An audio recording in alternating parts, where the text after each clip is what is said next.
Assalamualaikum warahmatullahi wabarakatuh. Sampurasun, wilujeng sumping di video abdi. Tepangkeun nami abdi Arif Ardiansyah, mahasiswa PGSD IKIP Siliwangi angkatan 2023 kelas A1 reguler. Di video ieu simkuring bade ngawanohkeun hiji proyek pelestarian budaya Sunda, anu mana pelestarian budaya Sunda ieu teh bade ngafokuskeun kana kaulinan barudak tradisional Sunda.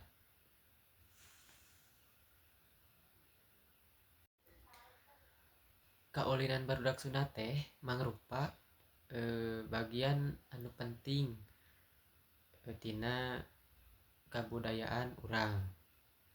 Kaulinan seperti engklek, oray-orayan, kucing sumput, sapintrong, jeung nu sejena.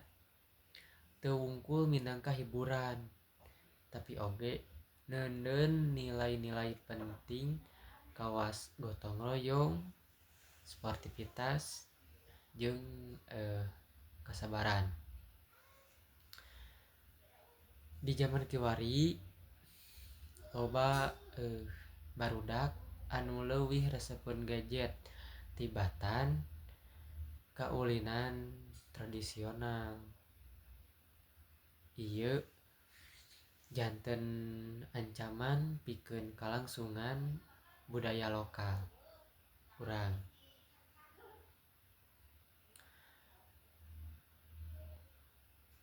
Terus nya kusabab kitu penting pisan pikeun urang ngenalkeun deui kaulinan ka barudak, khususna ka barudak ka murid sakola dasar ngamumule kaulinan tradisional, hartina nyaeta ngamumule warisan budaya sarta ngajaga jati diri bangsa, nu mana eta teh pikeun jadi ciri khas ti urang Sunda anu biasa hirup gotong royong, kerjasama jeung sajabana.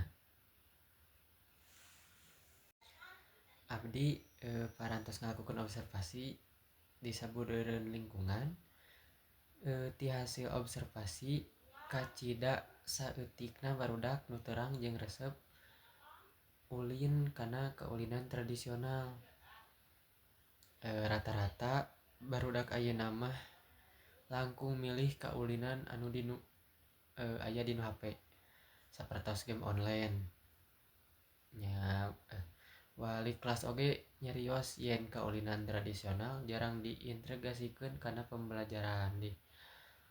Tah hal ieu janten perhatian utama pikeun nyusun program pelestarian kaulinan barudak Sunda di lingkungan sakola dasar. Ti hasil observasi eta nya kacida sedihna kitu nya ningali kenyataan yen barudak ayeuna kacida saeutikna anu terang jeung resep kana kaulinan tradisional. Kaulinan saperti oray-orayan, kucing sumput, egrang jeung sondah nu sakapeung jadi bagian tina kahirupan urang baheula. Ayeuna geus kawilang jarang dipaenkeun. Sabenerna kaulinan tradisional teh henteu merenah oge, henteu merlukeun alat anu mahal sarta bisa dipaenkeun ku loba jalma. Nanging barudak kiwari mah leuwih nyingkaresep kaulinan digital anu aya dinu HP. Dina observasi ieu kaseueuran barudak milih main game online nya saperti Mobile Legends, Free Fire, PUBG, Roblox jeung nu sejena. Sabab ieu teh dimaklumannya da sabab kahirupan zaman kiwari memang geus pinuh ku teknologi, tapi ieu oge jadi tantangan. Sabab lamun teu dipalire barudak urang bakal leungit kana jati dirina kaasup leungit ku budaya jeung kaulinan warisan karuhun.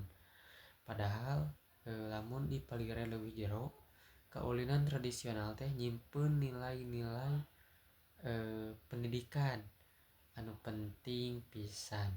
Di jerona aya unsur kabersamaan, gotong royong, sportivitas, kreativitas, logika jeung kekuatan fisik oge. Kaulinan oray-orayan contohna ngalatih barudak pikeun disiplin gawe babarengan. Kaulinan congklak ngajarkeun mikir strategi jeung logika.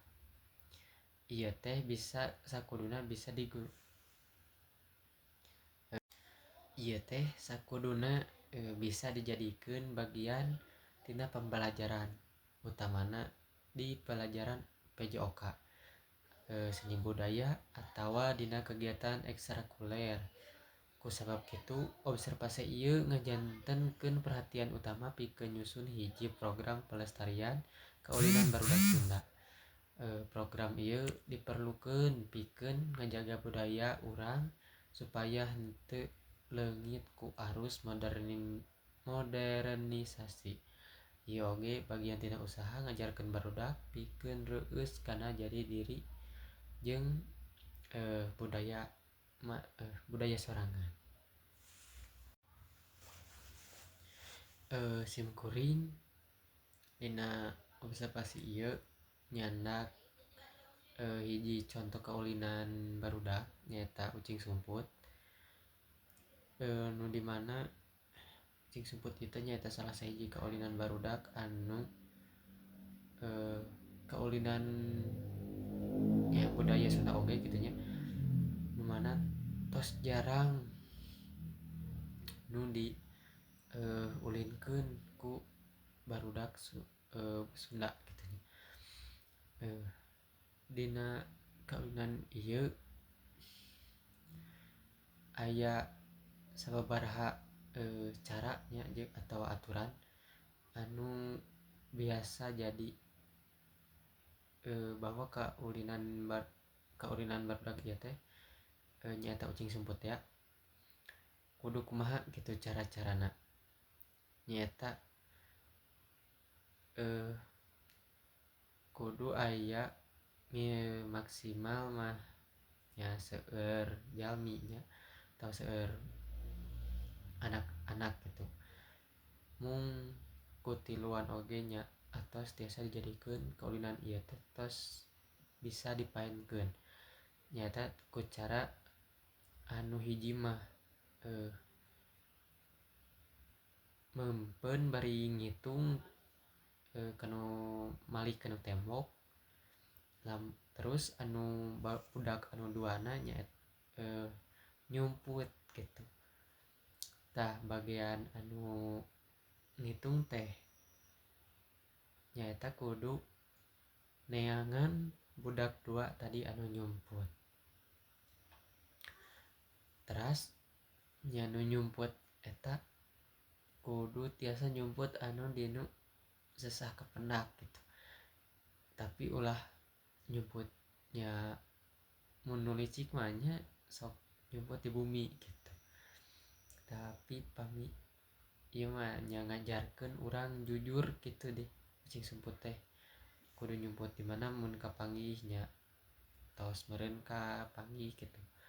Tah meureun nya sakitu aturan jeung cara-carana mah. Dina kaulinan barudak ieu bisa dijieun jadi integrasinya ka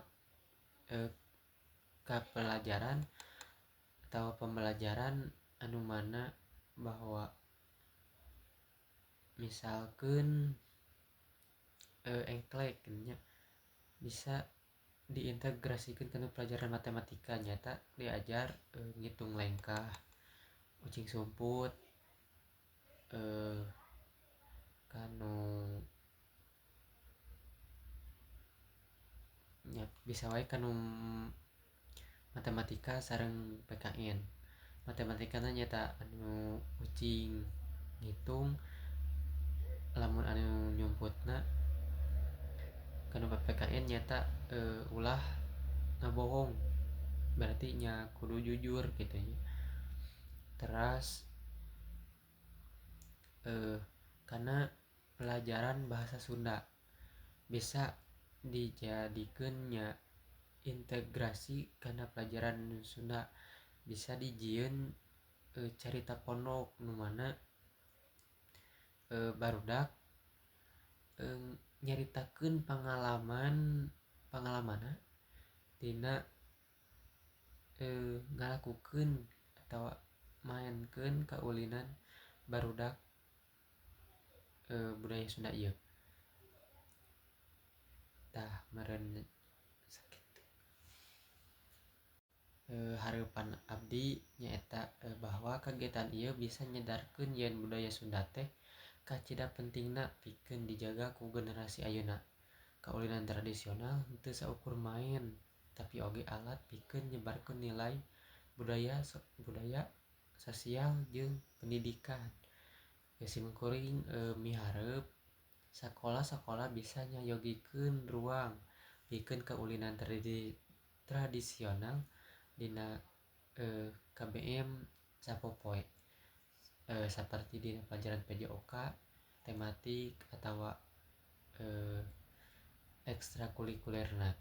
Hapunten bilih abdi aya kesalahan dina kecap atanapi tindakan. Mugia video ieu tiasa janten motivasi pikeun sadayana khususna calon guru sakola dasar pikeun ngalestarikeun budaya Sunda. Sakitu nu tiasa didugikeun ku simkuring. Hapunten sakali deui